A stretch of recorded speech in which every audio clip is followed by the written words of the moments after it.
Hi, my loves, and welcome to Jennifer's Open Book, where we don't believe in filters. It is November. Excuse me.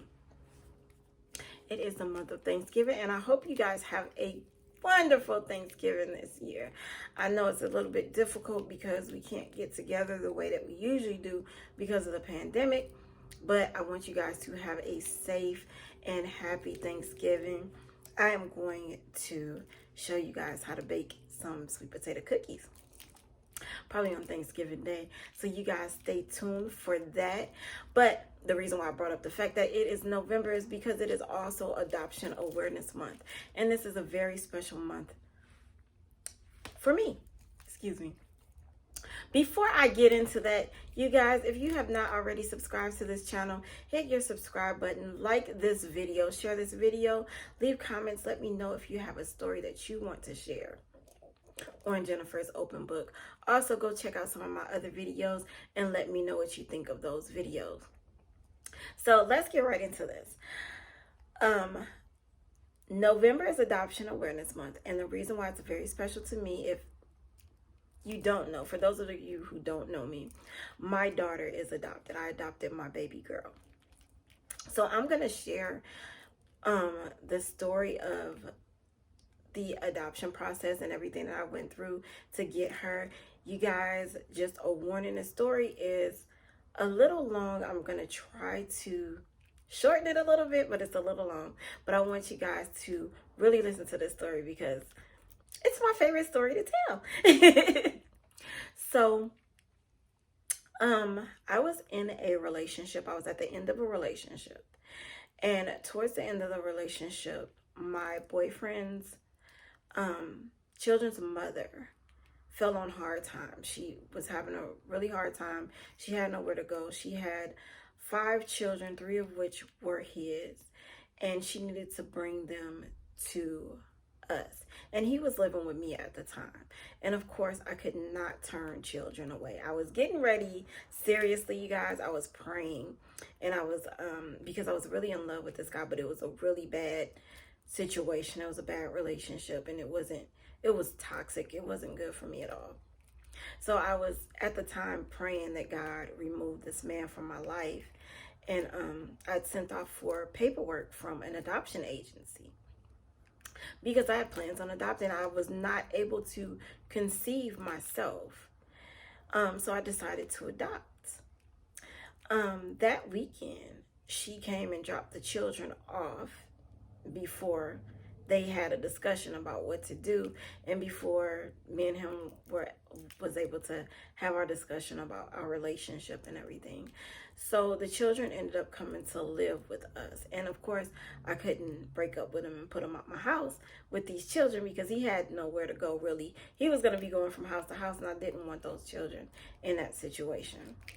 But when she brought the children, we sat down and we talked a little bit, and she explained to me that she was 3 months pregnant and she didn't believe in abortions, and she was thinking about adoption, but she was scared to do it because she wanted to not necessarily be part of the child's life, but to be able to see the child as the child grew up. So I offered to adopt that child, and all I'm thinking of was, this is truly a blessing for me. So a few months went past. She stopped by a couple of times. I raised the children. My boyfriend helped a little bit. She went in the hospital 2 weeks before my daughter was born, and I was at the hospital with her every day for those 2 weeks, getting to know her, talking to her. I got to know her life, and I understood her struggle and everything. I understood everything that she was going through, and she had a hard life. And me adopting this child turned out to be a blessing for her, me, and the child. So while I was there, she got an ultrasound done, and I found out that we were having a girl. And I was so excited about it because I wanted a little girl. I actually prayed for a little girl. I told God, if it's a boy, it's fine. I can figure it out, But I know girls. So when she handed me the ultrasound and said it was a girl, I was like, yay, tea parties and Barbie dolls. So she went into labor while I was there one night. And I asked her if she needed me to spend the night. She told me to go home. She said, this baby's not coming until tomorrow. I said, that baby's coming tonight. I'll be back. I went home, took a shower, laid down. As soon as I closed my eyes, you guys, she called me. She was screaming in the phone, baby mama, come back. Our baby's coming. So I went up to the hospital and I told her the baby's going to be born at 4:30 a.m. and she's going to be 4 pounds, 11 ounces. She argued with me. She said, baby's not coming until tomorrow evening. And this is going to be a big baby. I was like, you're right. She was like, the baby's going to be about 6 pounds. I was like, okay, that's not big, but the baby's not going to be that big. So when my baby was born at 4:30 a.m., she weighed 4 pounds, 11 ounces. So I caught it and I got to name her and everything, you guys. It was so special because I was really worried. First of all, I was worried that she was going to change her mind, because I've seen situations where, you know, someone wants someone to adopt their child, and once the child is born and they see the baby and everything, they're like, no, you know. So I kind of distanced myself a little bit as much as I could while still being there. But I was expecting for her to change her mind. And when they tried to hand her the baby, she told them to give me the baby. So I got to bond with her. And when she filled out the birth certificate, because the adoption was not done, we had no idea how to go about the adoption process before the child was born. We were actually told that the baby has to be born before we can start the adoption process. So she had to sign a birth certificate and everything, but she let me name her and she was able to give her my last name. So my daughter has 2 middle names, and one of them is her biological mother's first name. I thought, this lady is giving me the greatest gifts, and the best way for me to honor that is to give my daughter one of her names. And so I did. Now, this is where the real process begins once the child is born. So, like I said, neither one of us knew anything about how to make the adoption legal. So we were kind of running around. First, the social worker at the hospital was trying to take the child and put her in a foster home, because there are people who are waiting to foster babies and adopt babies. But we already had this agreement. However, we had no paperwork to prove that we had this agreement.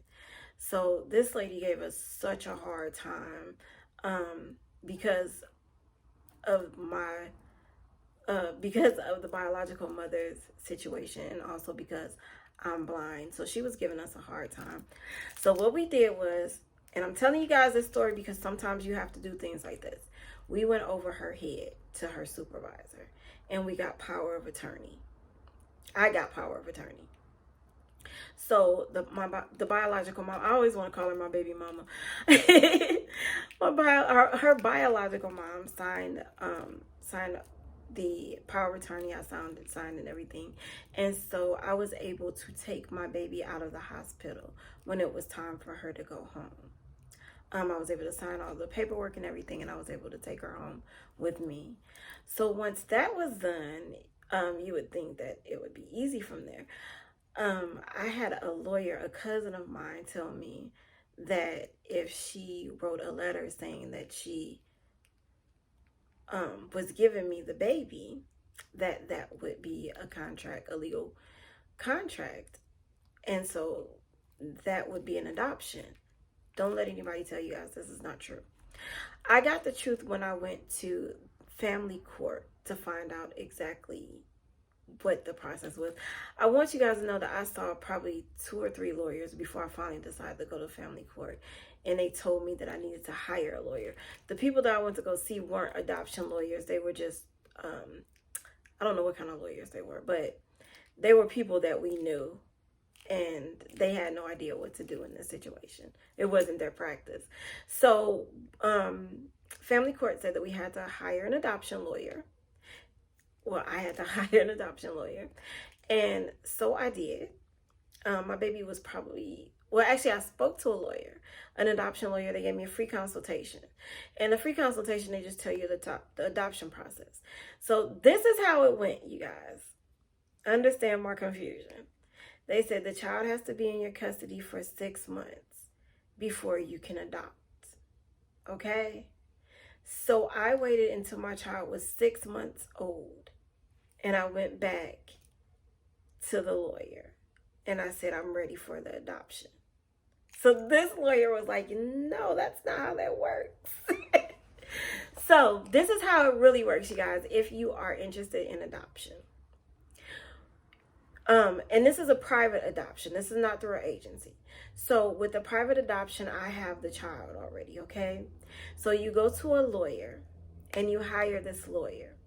You have to get a caseworker to do a home study. Blissfully, this lawyer had a caseworker that he recommended to me. He gave me a referral. So the caseworker comes to your house twice. The first time for an assessment. They ask you a lot of questions. They inspect your home from top to bottom, front to back. When I say top to bottom, I'm talking about if you have an attic, they're going in your attic. If you have a basement, they're going in your basement. Front to back, front yard, backyard, they're checking out your garage. They're making sure that everything is safe for the child, that you've taken safety precautions to keep your child out of an unsafe area.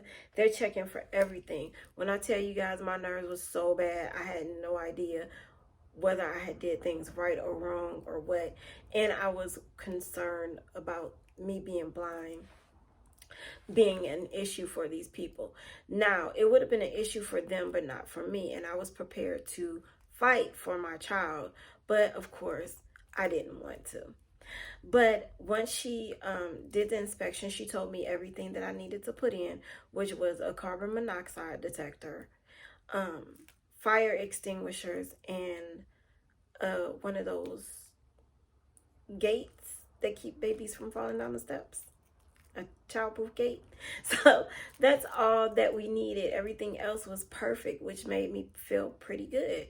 You also need to have a room for your child. The child needs their own room, no matter how old they are.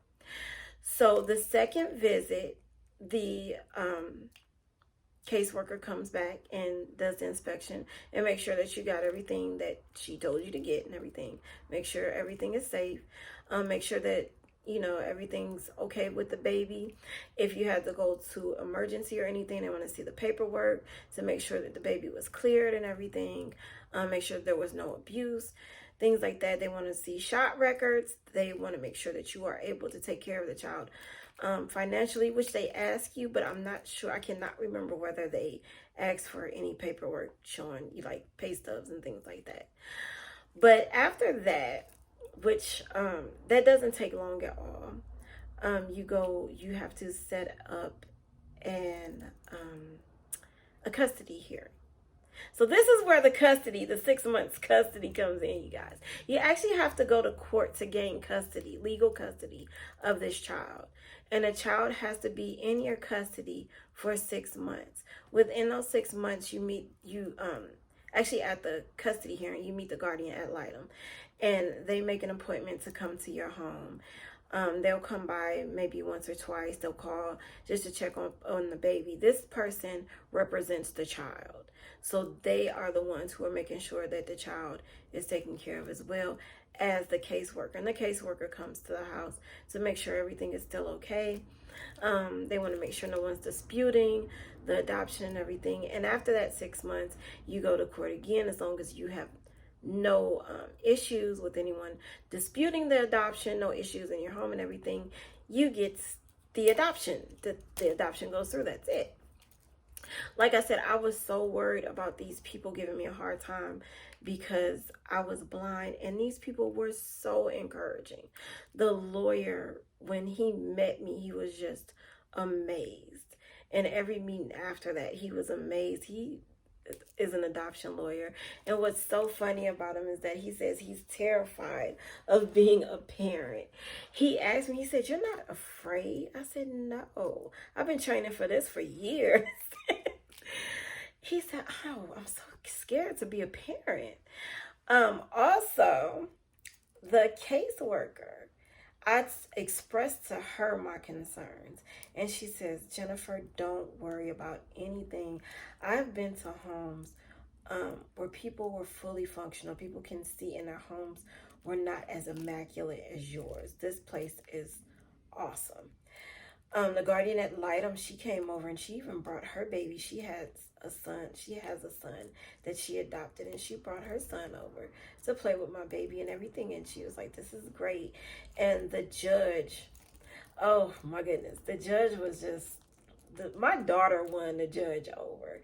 She sat in my lap, and I was trying to talk to the judge, and the entire time my daughter was like turned around in my lap and grabbing my face and just kissing me. She just kept kissing me. And the judge was like, "You know what? That's your baby. That's it. That's your baby." So these people were very encouraging. I also had support from a few of my family members, mostly my parents, my grandparents, my siblings, and a few cousins. I had support from my ex's family. We had broke up at the time, and but we're still friends. We're very close friends. And I was with him for 3 years, so his family became my family. And these people were so supportive of this adoption. But I'm going to tell you who was the most supportive of this adoption. The biological mom. And not in the way that you would think, like she just kind of ducked out. This lady, she called and she was like, "Are you okay? Is the baby okay? Do you need me to sign anything else?" Her family was upset because she put the baby up for adoption. And she explained to them that her baby was in the best place that she could possibly think of. She said, "That baby is better taken care of than any of my children." And I want you to guys know, I told you guys about the 3 children earlier, and they ended up with their father. They ended up moving into a house and everything with their father. They're with their mom now and everything. They're fine. I offered to adopt them, but that wasn't an option. But they're fine now. But my baby is with me, and she, like I said, is truly a blessing. One of the questions that the caseworker asked is, why didn't I try to conceive before adoption?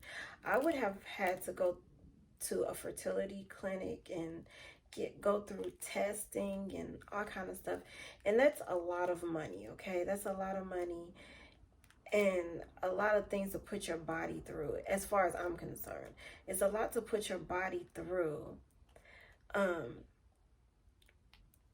to maybe have a baby. And I say maybe because my sister was trying to have a baby and she was going through all of this.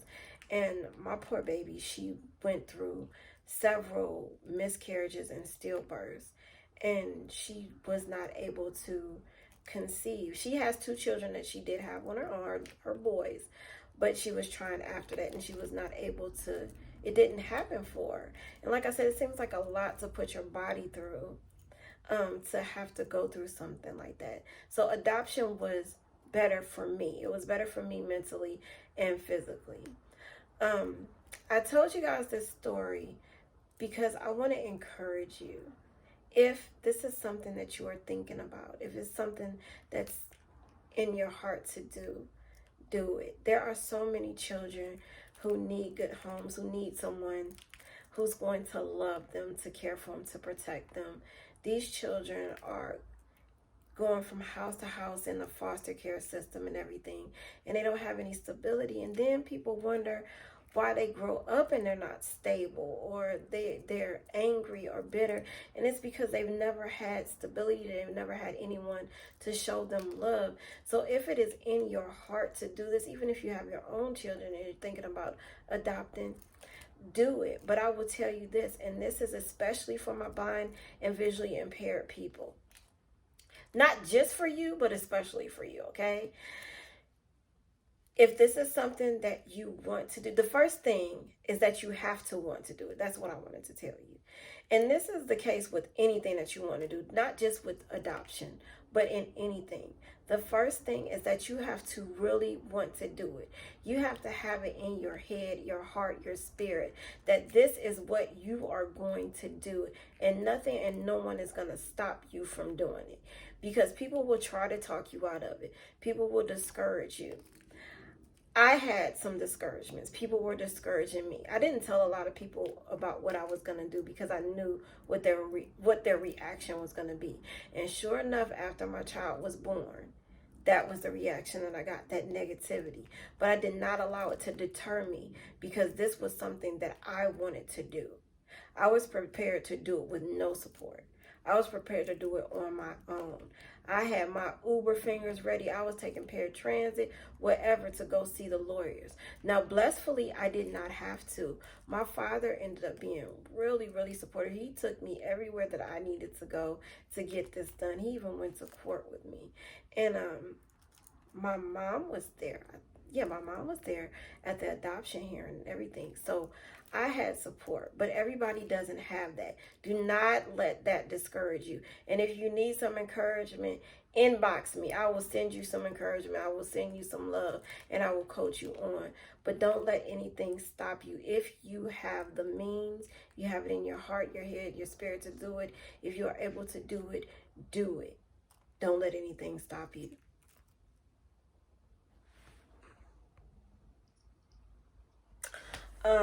I'm sorry, you guys, I got distracted a little bit.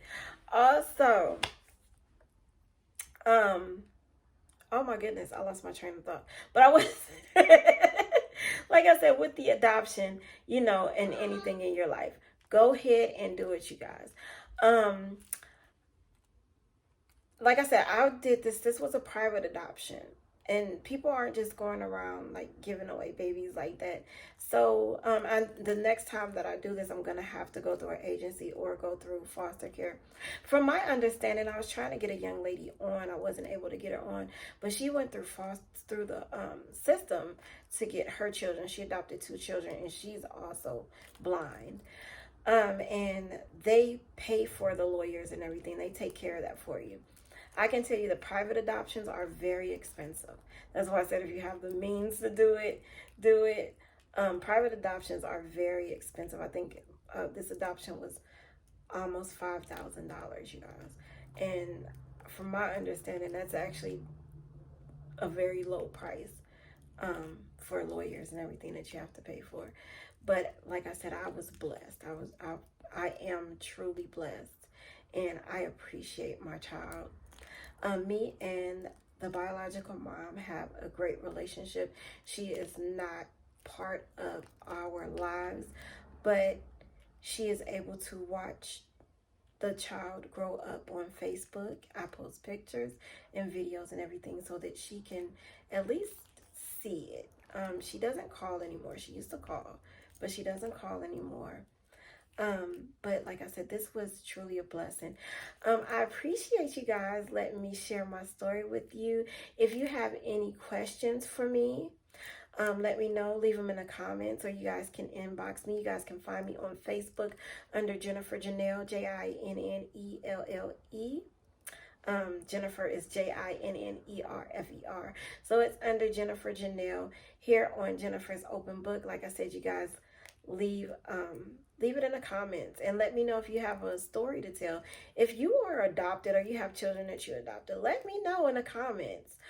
Also, you guys can find me on Instagram. I'm on Instagram, you guys, under Jennifer's Open Book as well. Again, if you just so happen on this channel, Jennifer is JINNERFER' Open Book, and that's how it is on Instagram and here on YouTube. So I look forward to hearing from you guys.